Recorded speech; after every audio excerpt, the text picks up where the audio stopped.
上下铺呢？卖了，用你哥买的木头打的。这怎么睡啊？飞云同志，我分析了一下，这上下铺啊，始终是个隐患。你想想，咱俩一天不躺在一张床上，他们的疑心病就一天好不了。再说了，不是你答应的我吗？答应我一个要求，换床就是我的要求。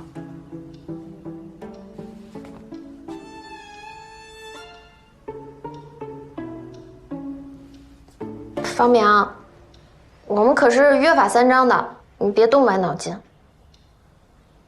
我能什么歪脑筋啊？要不试试，看看舒不舒服？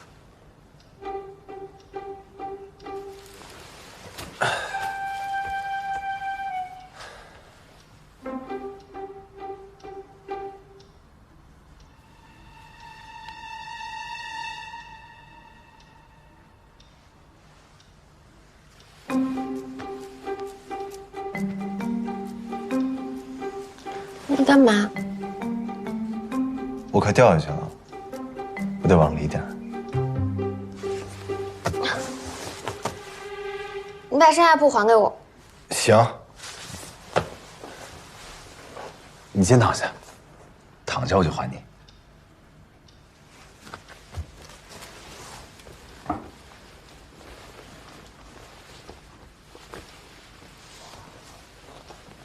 你干嘛？别动，小心我砸到你。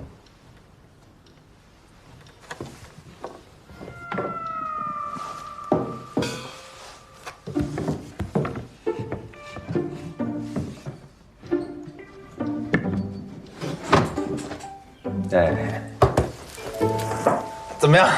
楚河汉界。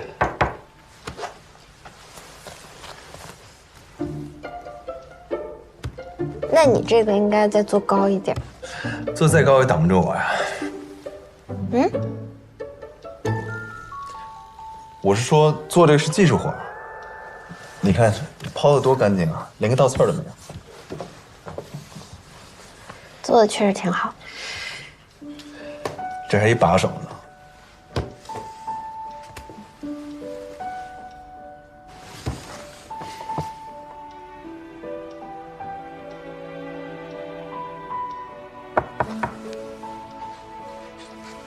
费尼在家吗？费尼同志在家吗？在，要干嘛？把门打开啊！不开，不开。不在，不在，不在。干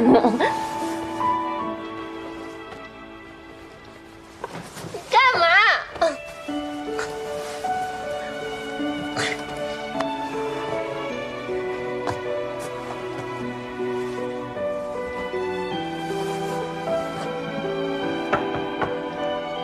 方明在家吗？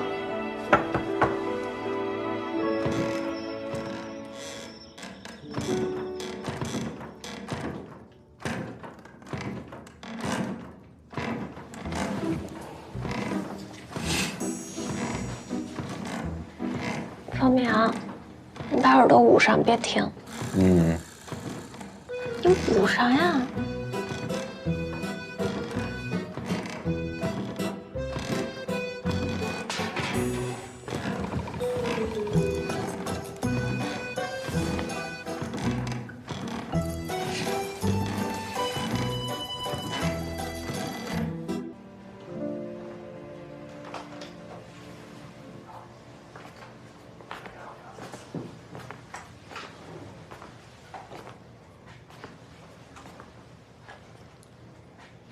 费婷，王科长，一共就10几面棋，你都数了2个小时了。王科长，我实在是没事干，最后一遍了。哎，行，别说了，交给你个事儿。一车间上个月超额完成生产任务，我们宣传科要写一篇广播采访稿，这个呢就交给你来负责。是，保证完成任务。丑话说在前面啊，我们宣传科任务重，千万不要拖宣传科的后腿。也别丢费尼的人，知道吗？我明白，请王科长放心，我一定努力。之所以我们医车间能够130%的完成生产任务，那肯定是离不开大家的努力。我们医车间全体工友那是不惧困难，勇往直前，这才有了今天这么一点点小小的成就。还有吗？暂时就这些了。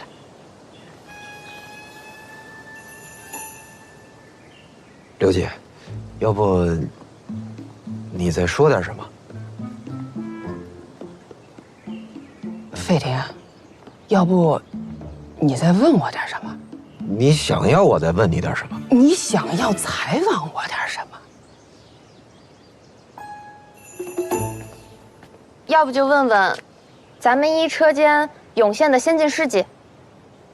对，刘姐，要不您就说说咱们医车间都涌现了哪些先进事迹？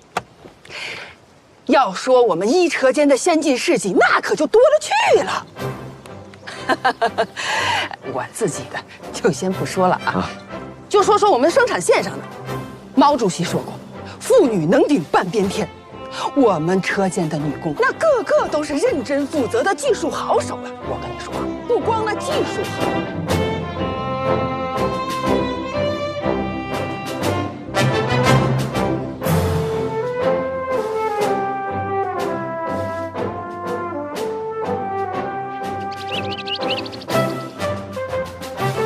呀，琳琳回来了。文姐，哎，妮，知不知道你哥怎么了？今天回来就摆这个脸，饭也不好好吃，问他什么都不说。行，我进去看看。爸，你可算回来了！你可不知道抽什么风了。我这一进屋他就跟我发脾气，这上个班还上魔怔了，你说说？我去看看。哎，干嘛呢？我这不是不敢大声听广播，我出去听。哥，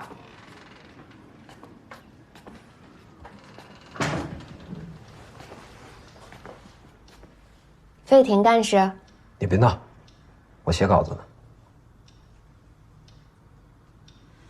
你这刚写一个题目啊？妮妮，你哥我真的不是写东西的料，要不你帮我跟汪科长说说，把我调到保卫科，或者去食堂也行。哥，这宣传科是个香饽饽，厂里多少人想去啊？你是不是身在福中不知福了？我知道宣传科好，可我这不是干不了吗？你能干什么？你就喜欢打饭，你不为自己想，你不得为林梅想啊？虽然说工作不分贵贱，但是你丈母娘她可不是好说话的人啊。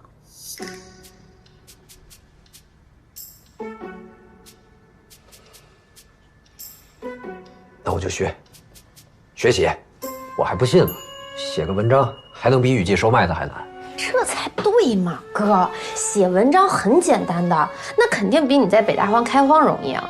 你只需要记住一句话：文似看山不喜平。它主要讲的就是写文章不要平铺直叙，要蜿蜒曲折。这样吧，这是你第一篇采访，我先帮你写。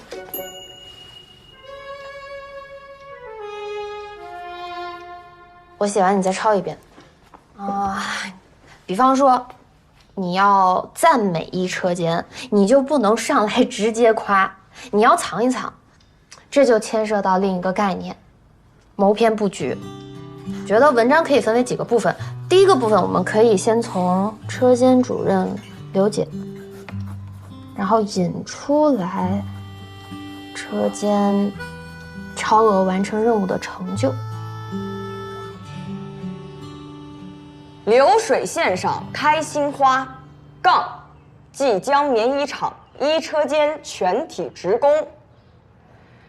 26年前，在开国大典上，当那一句振聋发聩的话响彻云霄的时候，让你想到医车间了吗？怎么就扯到开国大典上了呢？冯林同志，我觉得写的还挺好的。汪科长，你们这宣传科的业务水平有待提高啊。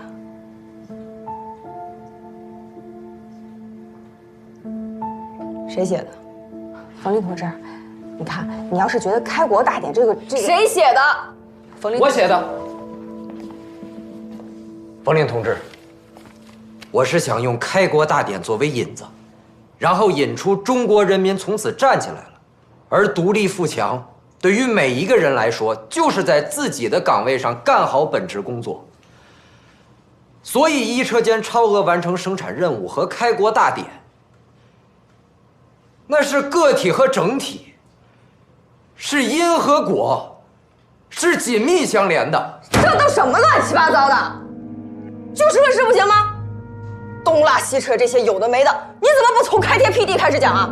你这就是脱离人民群众。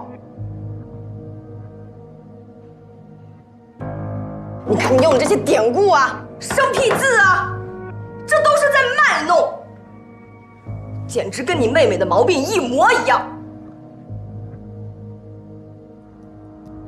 汪科长，这篇稿子我用不了，重写。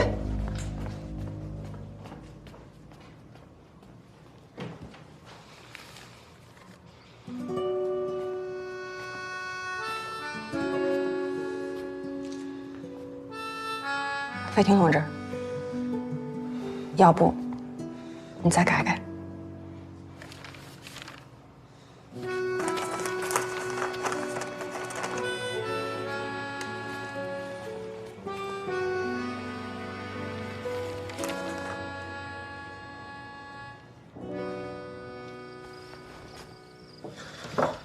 回来啦。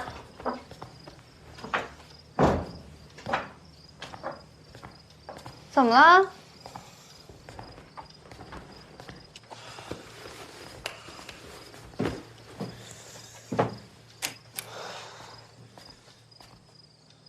是不是工作出问题了？林薇，宣传科的工作我可能干不长。为什么呀？是费妮给你写的那篇文章不好吗？今天厂办的人说妮妮给我写的那个文章都是东拉西扯，有的没的，说什么脱离群众，所以不能用。今天在厂里改了一天，就改了几个字，还改得不好。你给我看看。你看啥呀？你又看不懂。不是说你脱离群众吗？我就是群众呀，我初中都没念完呢。要是我能看得懂，肯定大伙儿都能看得懂。你给我。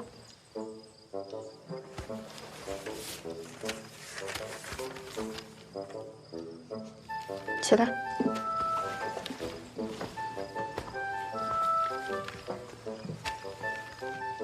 笔。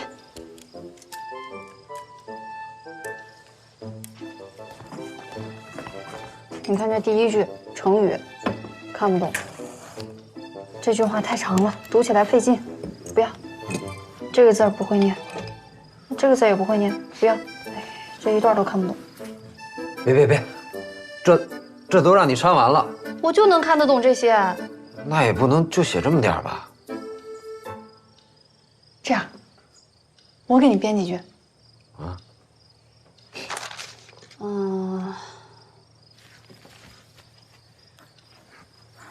从天亮干到天黑，一颗汗珠衰八瓣，行吧？太行了，接着写。他们的心里只有一个目标，就是超额完成这个月的生产任务。他们让我想到了我在北大荒的日子，那时候我们也是一样，从天亮干到天黑，流血流汗不流泪，掉皮掉肉不掉队。啊，这是我们北大荒的精神，也是我们江棉衣厂的精神。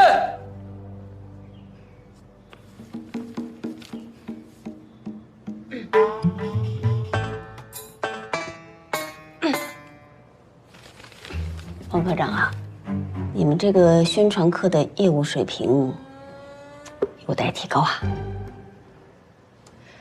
是啊，主任，我也是这么说的。这费婷的稿子已经改过一次了，还是不行。也不知道宣传科招人的标准是什么。新同志嘛，当然需要传帮带，但是也得自己肯学才行。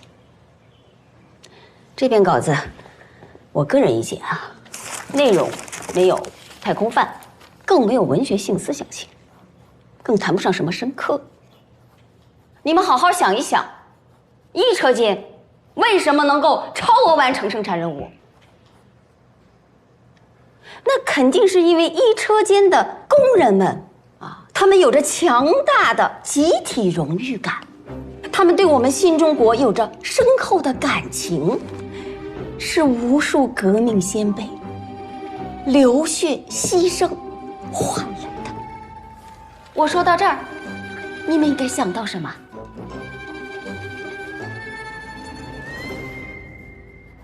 开国大典。这篇文章完全可以从开国大典的盛况讲起。徐主任，我觉得您说的太好了。其实我们原本啊也是这么想的，但是吧，我们怕这样写呢，会让人觉得脱离了人民群众，所以改成了现在这稿。费婷，赶紧把你之前那篇稿子给徐主任看看。好，徐主任。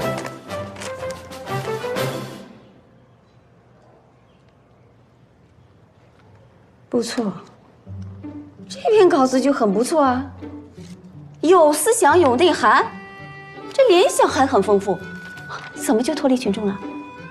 我们人民群众也是要提高文化水平的。是我们固步自封了。不过这稿子上呢，还是有一些生僻字，需要回去改一改。改完之后不用再给我看了，直接送到广播站去。午休的时候就播。是。 26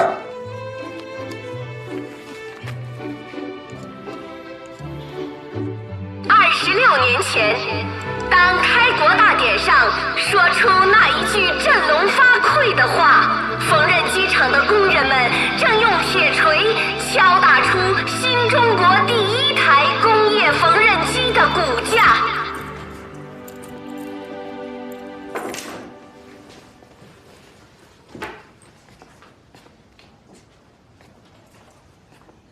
菲尼，天台以后就是我们的秘密基地。 看到这个箭头朝上，就代表着我们天台见。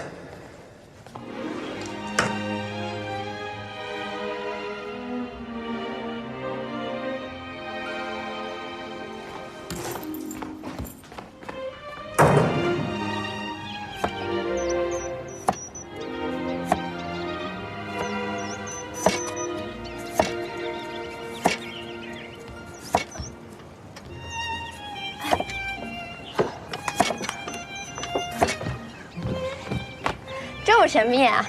费尼同志，为了庆祝你的大作在全场广播，今天我招待你一顿北大荒小火锅。哎呦，这么丰盛啊！当初在北大荒，我们下着大雪煮火锅，一吐都能吃2小时呢。哎，你这刀工真不错，切得这么薄，都是这么多年练出来的。哎，那你在北大荒除了吃土豆，还有什么好吃的？ 好吃的谈不上，主要都是吃粗粮，比如高粱米、玉米碴子。刚去的时候可不习惯了，老拉肚子，后来就好了，就盼着逢年过节能吃碗2米饭。2米饭，就是大米跟小米掺在一起蒸的饭。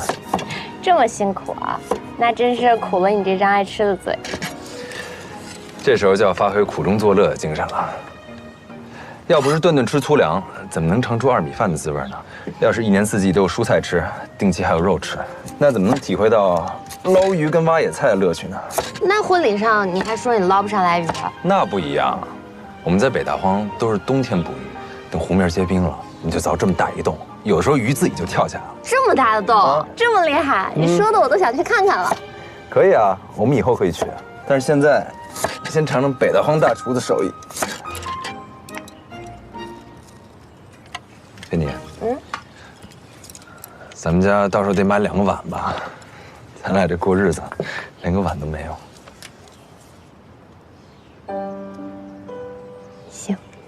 我明天就去买。你把这个切。好嘞。胡萝卜疼吗？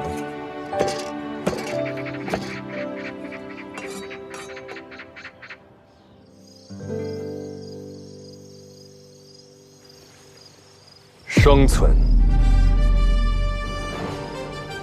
还是毁灭，是一个值得考虑的问题。漠然忍受命运暴虐般的毒箭，或是挺身反抗人世无涯的苦难，通过斗争把他们扫清，哪一种更高贵？死了，睡去了，结束了。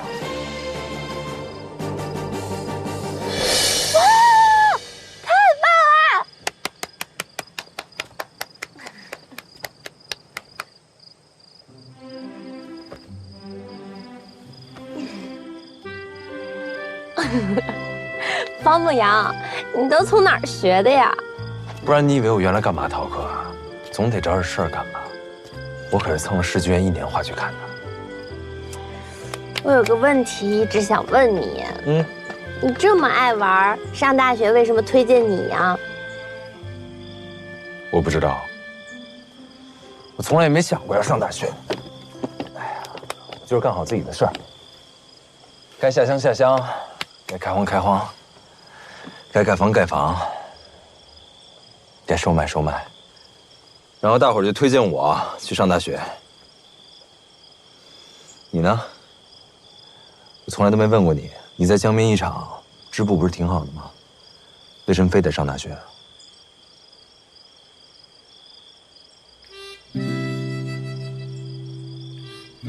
我想上中文系，我想当作家。作家，作家好啊，菲尼，我从小就觉得你有天赋，你总有一天会实现自己的理想的。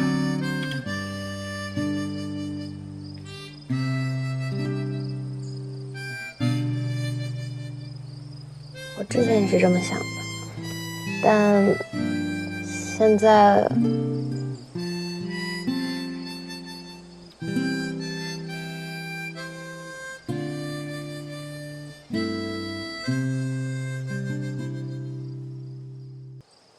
你知道指南针吗？知道呀。指南针能告诉你哪边是北方，但你得抬头自己看路，才能走到北方。有目标是好事儿，但不能眼里只有目标。你想往北方走，就不可能有一条笔直的路通往北方，有的时候得往东拐，往西拐，甚至还要往南退2步。你要学会休息，看看路上的风景。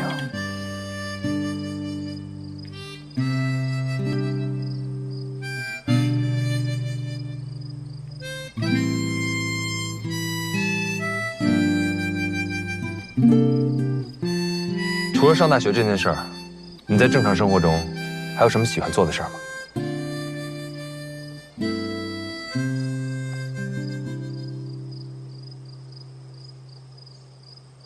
比如说，你说做衣服，我就听你爸说过，你做衣服很厉害啊。他的衣服、你妈的衣服，还有街坊邻居的衣服都是你做的，还有那件3色衬衫，就很时髦。那我以后给你多做2件。好啊。哎，其实我有时候在想啊，我织了那么多的布，它到底被做成什么样的衣服了呢？如果有一天我能当设计师的话，我就要把我设计的那些衣服亲手做出来。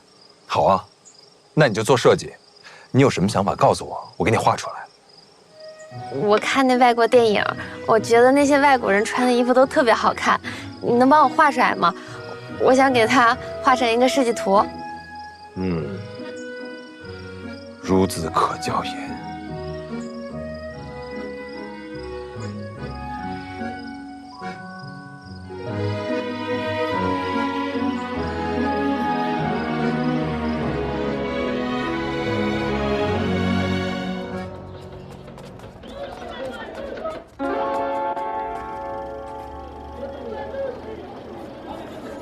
这些对吗？对对对，这件好看。太好了，我先画个大概，回家再补。哎，这个也好看，他那个也不错，那个哪个？就那个人穿的。好。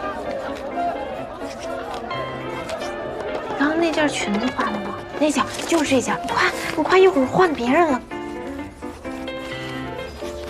他那个也不错，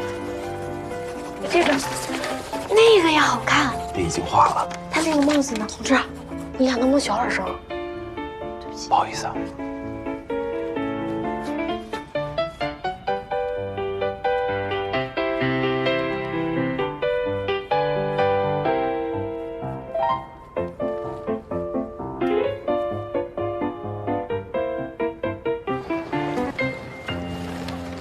怎么样？你这画的也太好了吧！我还怕你画不下来呢。你要是不催我，我能画得更快呢。怪我，那我再请你多看几部电影，我看看明天有什么。啊？突然不爱看电影。方淼，嗯，你过来。哎，来了，这个好好看，这个粉呢？来，是不是？画下来。我觉得这紫色的也不错。这个呢？这个也好看。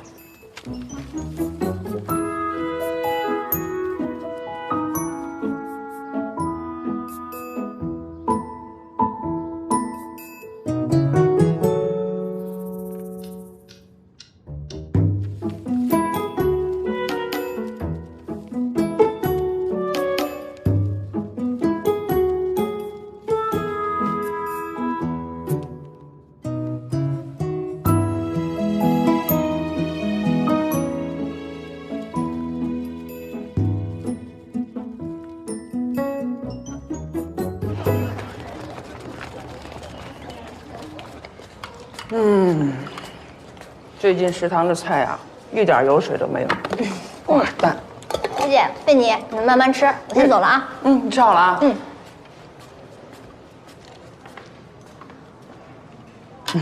刘姐，我给你看个东西，你帮我保密。什么呀？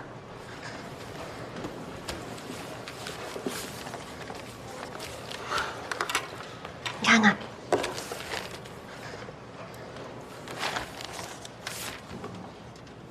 我设计的。你设计的？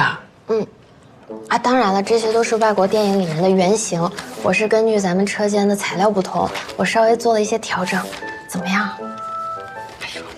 我说芬妮同志啊，让你在车间里操作织布机，简直太屈才了。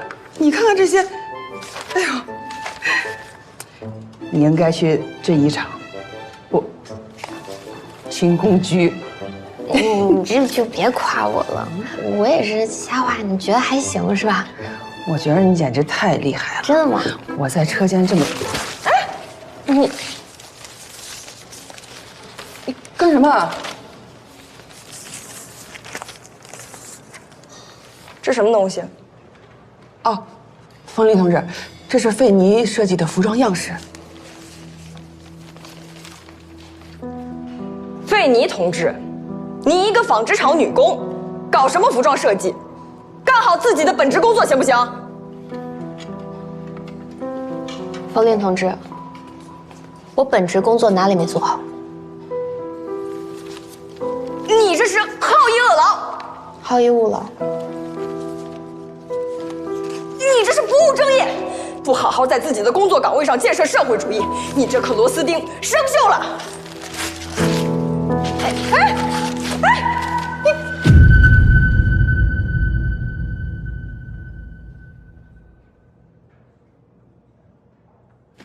你怎么给撕了呢？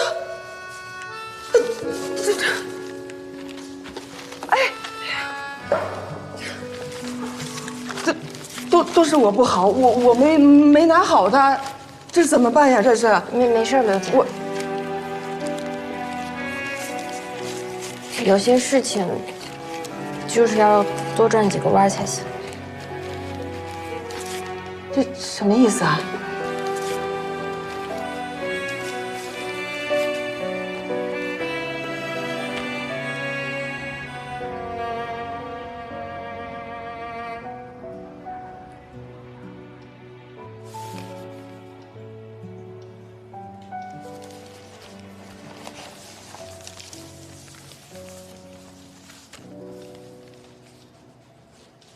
哎，小胖回来了。回来了。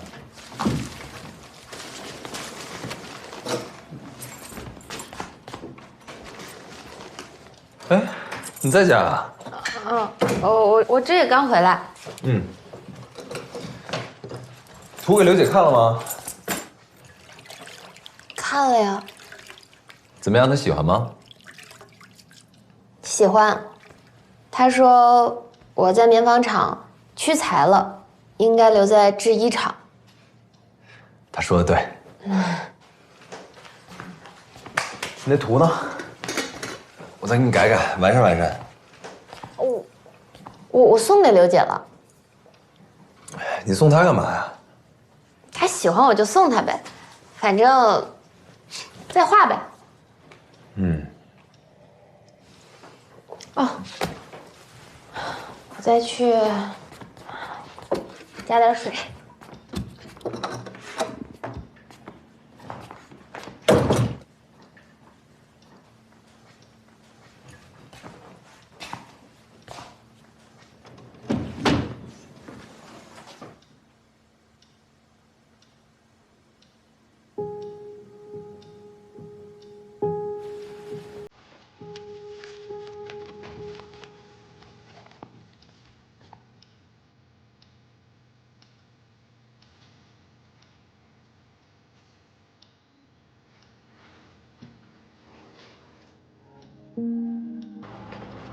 费尼，刘姐，费尼，有个事儿啊，咱们市里呢要组织一次全市工业系统的黑板报大比拼，咱们厂呢每个车间每一个部门都得自己出黑板报，办得好要代表厂里参加全市的比赛呢。我准备啊，把咱们一车间的黑板报交给你，你愿不愿意？我当然愿意了。这次黑板报有什么要求吗？要展现咱们江棉一厂积极向上、朝气蓬勃、永不放弃的精神面貌。办得好的话，徐主任可说了，要给这个办黑板报的人5块钱补助。哦，怎么样？能不能完成任务？保证完成任务。好。但是有个事儿我要提醒你啊，这次黑板报的监督员是咱们厂办的冯林同志。你一定要尽力配合他完成任务。明白。好。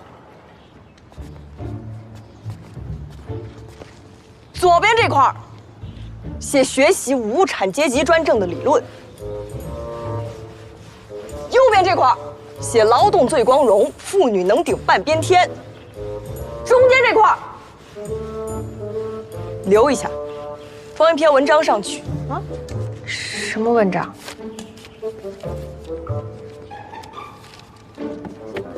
英雄颂。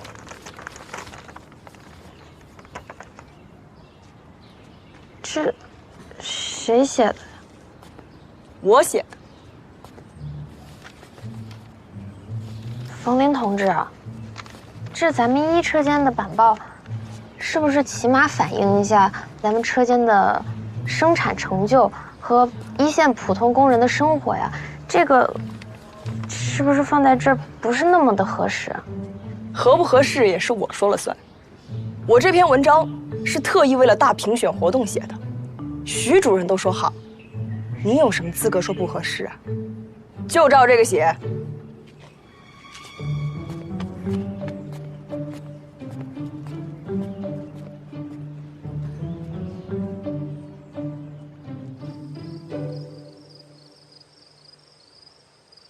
菲尼，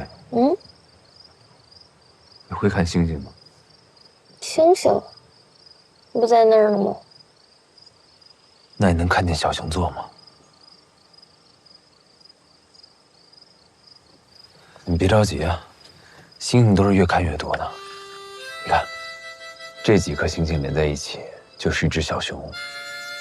这4颗是它的身体，这颗是前爪，那颗是后爪。北极星就是小熊的一只脚。要是一直跟着北极星走，是不是就能走到北方？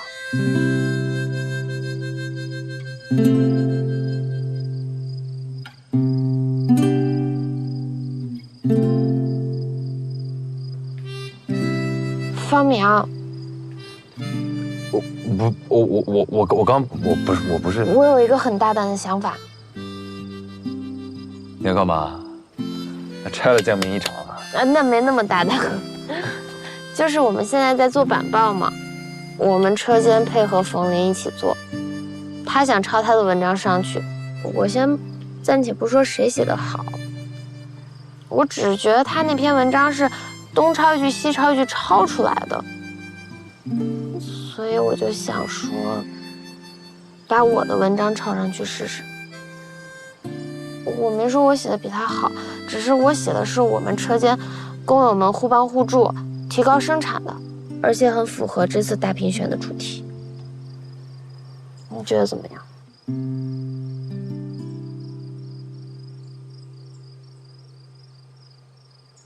这么冒险的事儿，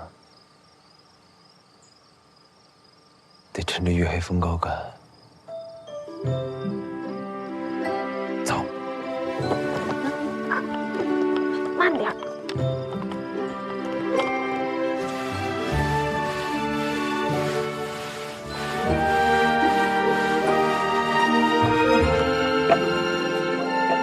菲尼，你知道你们纺织女工平时工作的时候都有什么动作吗？头缩、拉扣、提升纱线。别动，就这个动作，再高一点。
哪来的？我出门前特意带的。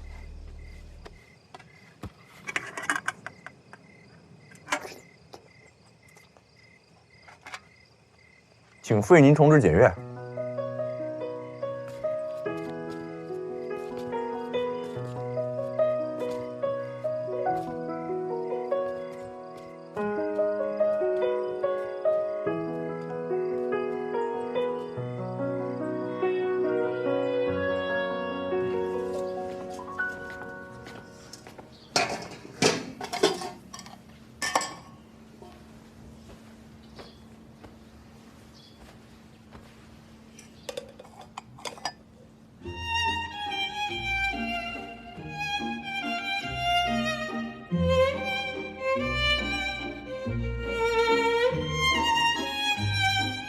鸡我打好了，咱们出门吧。嗯，来，我在楼下等你啊。嗯。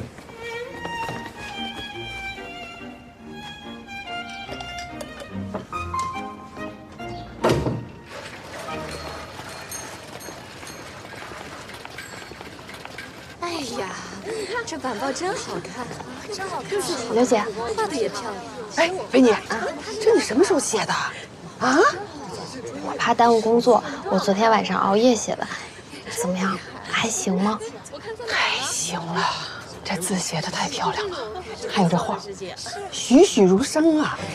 还有这句“匠心织就，斜纹棉布，国产品质，广受好评”，这写的就是我们一车间的产品呀！对呀，咱们斜纹棉布很受大家欢迎，又是我们车间加班加点、齐心协力，克服了一切的困难，完成了这么艰巨的任务，所以我觉得很值得记录在黑板上。这确实是我们的先进事迹。哎呦，这黑板报办的又快又好。菲妮，哎，这黑板报怎么回事？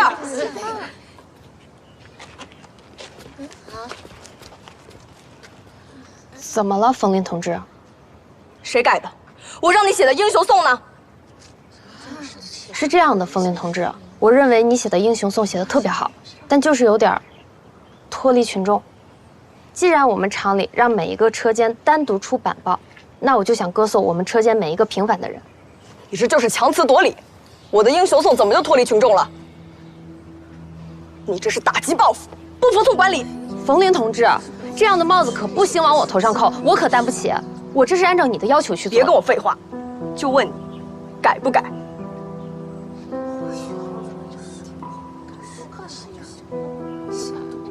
改不了。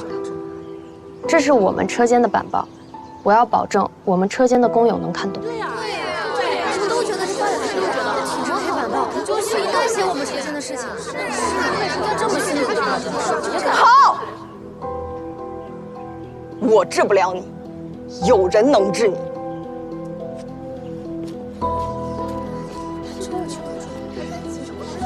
阿晨啊，是去徐主任那儿搞你黑妆去了。去呗，我还怕他不高。小费同志，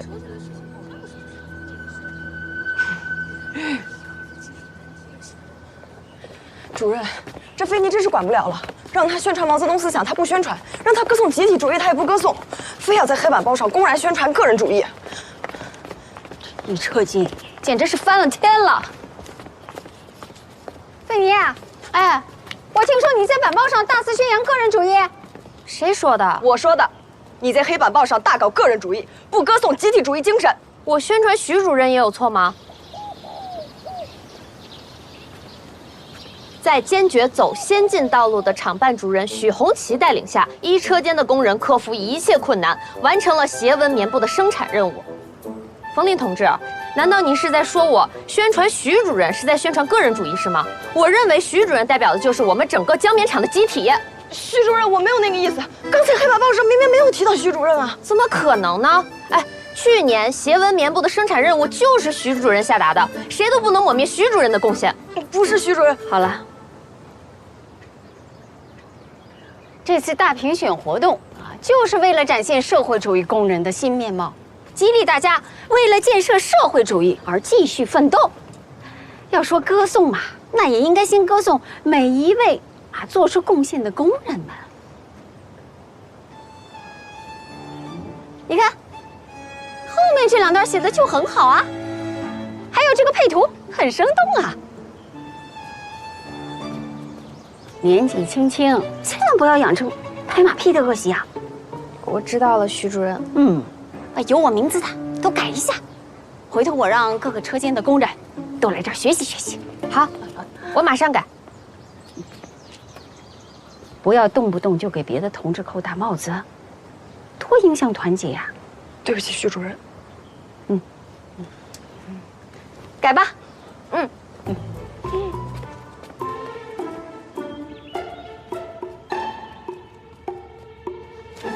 袁老师，这孩子画画很有灵性。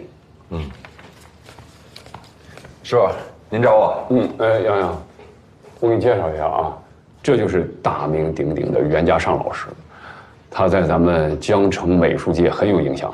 袁老师，您好。你好，小芳。这就是我跟你说的方牧阳。小芳，看了你的画啊，画的不错。袁老师，我也看过您的画，画的也不错。那你能不能当着我的面再画一幅？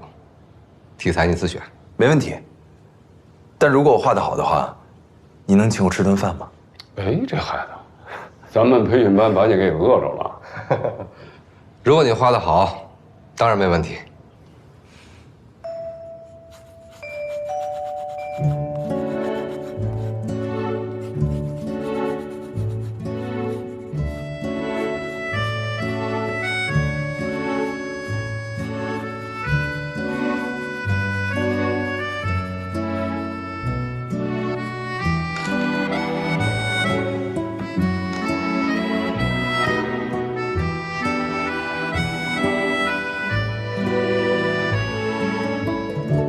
你想吃什么？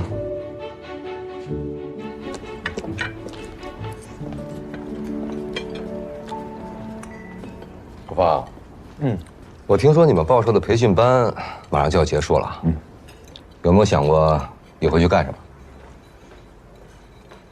还没有啊。过来帮我画连环画，有兴趣吗？我画连环画呢，也算是小有名气。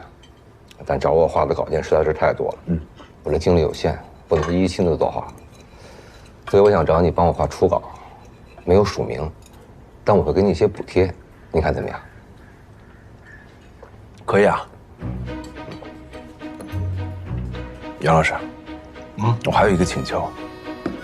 你说。我能再点份菜带回家吗？回来了。哎，你可算回来了！哎，我给你特意带的酸丸子汤，你快尝尝。太巧了吧！我特意给你带了份炸猪排回来。哎呦，这个很贵啊！今天袁老师请客。哎，袁老师是谁啊？江城最有名的连环画画家，他看了我培训班的作业，专门来报社找我，想让我给他画连环画，有报酬的。真的？太好了吧！我就知道你一定能行。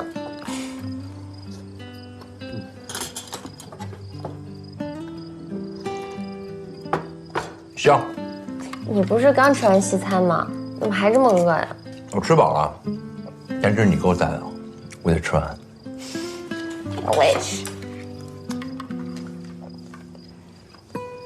还热吗？吃完我带你去一店。好。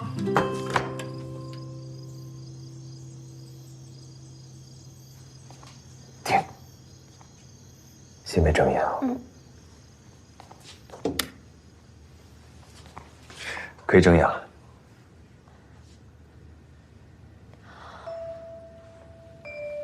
新华书店仓库。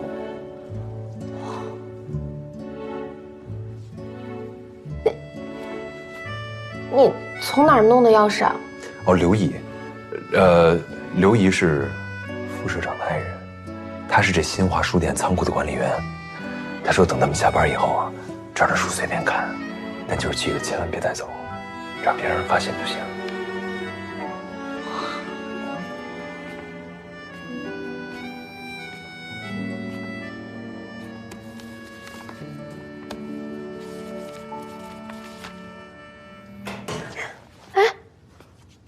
方明，方明，方明，在这儿呢。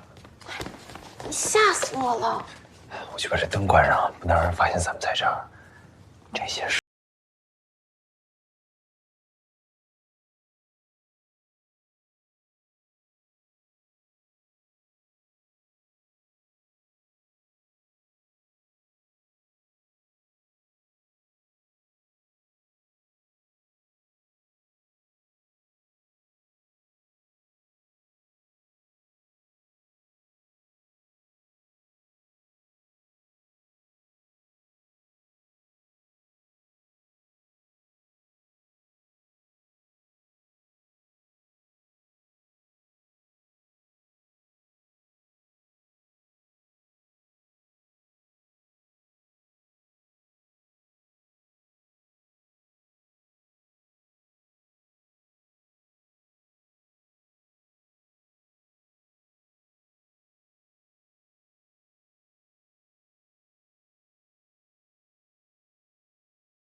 你最近在看什么书啊？灰皮书，跟黄皮书。哪部发行的？有《麦田里的守望者》《局外人》，还有《带星星的火车票》等待戈多。喜欢吗？喜欢。我最喜欢的就是《麦田里的守望者》，我读了好多遍。难怪呢。以前你文章写得好，但明显感觉还是学生手笔。现在看来，写得像个作家了。真的吗？真的。我本来以为你结婚以后啊，会放弃文学，放弃写作，没想到你真让我惊喜。是方明。方明跟您一样，鼓励我，帮助我。方牧阳啊，我印象中方牧阳自己倒是不大读书的。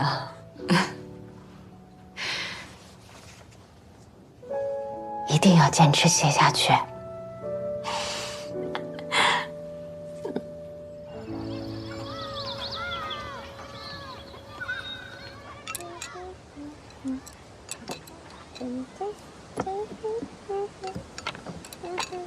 这么丰盛啊！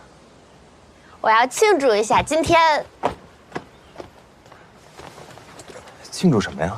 庆祝费尼同志在江绵一场黑板报评选中荣获3等奖。那2等奖呢？你怎么知道？2等奖也是费尼同志。那不会1等奖？哎，对，没错，都是费尼同志。哎，也不知道他们谁说的，就说这一车间的板报办得好啊，所有的人都来找我办，那食堂的板报都是我办的。我就说吧，你是块金子，总会发光。我跟你说，今天领导来视察，还说我们江绵一场的板报做得好。他们说团结紧张、严肃活泼，还拍了照片，说将来要参加展览的。哟，费宁大作家，你以后写的每个字儿我都要好好保存起来，等你出名了拿去换钱。哎呦，黑板报做得好，它换不了钱。但是呢，有人欣赏我的文章，我真的很开心。而且我今天看望了陈老师，陈老师夸我文章写得好，说我有点像作家了，我特别高兴。所以呢，我搞了2只小螃蟹，犒劳犒劳你。这阵子多亏你了，快尝尝。方明先喝。恭喜费尼同志获奖，干杯！干杯！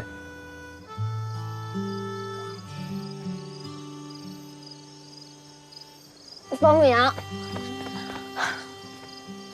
你知道吗？我差一点就放弃了。放弃什么？放弃读大学，放弃分房子，放弃写文章，因为所有的人都不理解我，也不相信我。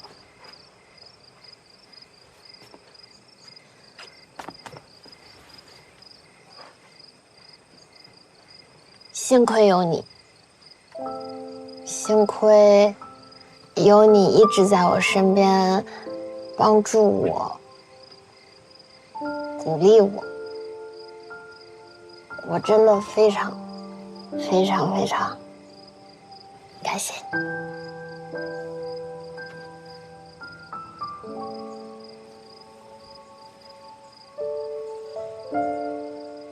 我们之间不用说谢字儿。你说的对，我换一个词儿。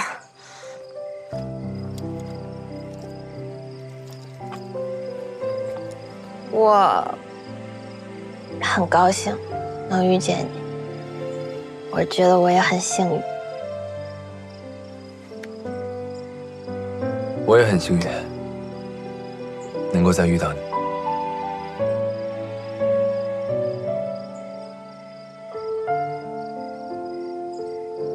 方木阳，我感觉我离北方越来越近了。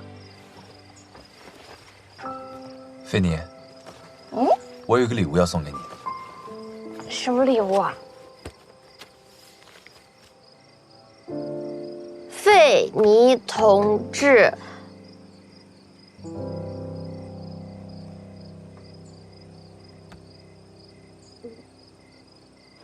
我有什么作品啊？打开看看就知道了。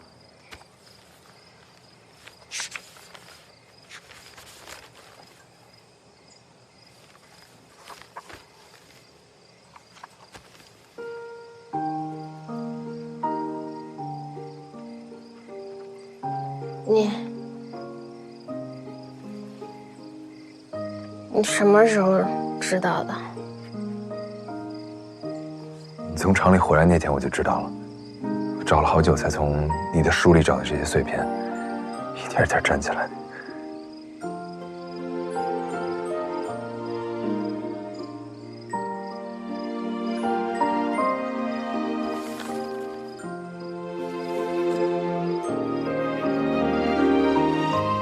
这些衣服真的很漂亮，虽然我们没有机会把它真的做出来，但起码我能把它画在你身上。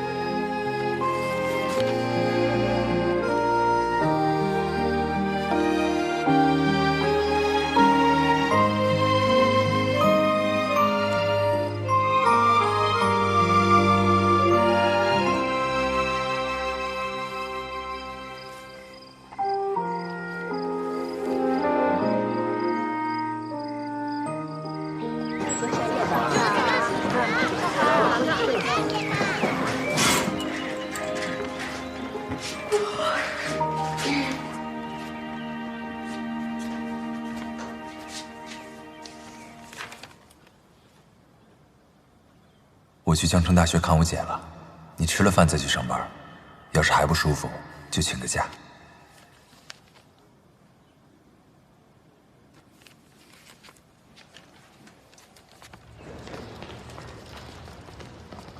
姐，你回江城怎么也不跟我说一声啊？我是来工作的，又不是来探亲的。你怎么知道我在这儿？姐夫告诉我的，这是他给你买的，让我交给你。我不需要，拿走吧。姐，两口子过日子，有些话应该摊开来讲，别老藏着掖着呢，更不应该赌气。你说你调动工作这么大的事儿，也不跟姐夫商量商量，是不是有点说不过去啊？菊花跟你告状了？怎么叫告状呢？是跟我谈心。姐，姐夫真挺关心你的，而且是真心想跟你在一起。他跟我说，哪怕你们是错误的开始，也想跟你有正确的结果。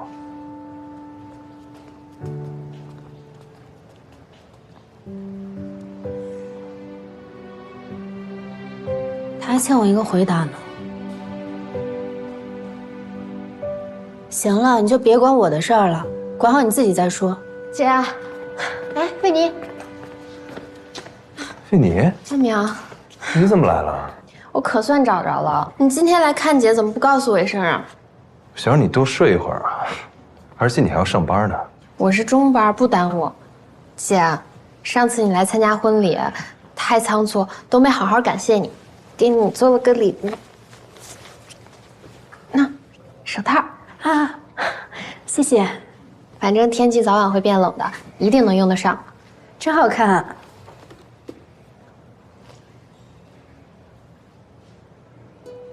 这就是你们数学系啊？是啊。哎，费妮，你不是一直想上大学吗？我带你去校园里面逛逛。好。我真没想到你今天会来。咱俩都是两口子了，你去看姐姐，我不在，不合适吧？怎么，我来你不高兴啊？当然没有了，我不怕你笑话。其实有时候，我挺害怕跟我姐独处。还有你方木阳怕的人呢，那回头我得好好请教一下姐姐，怎么收拾你。你不用请教她，你已经把我收拾得服服帖帖的了。果然见了姐姐就是高兴，这嘴这么甜。我高兴又不是因为我姐，我开心是因为我觉得我们俩越来越像两口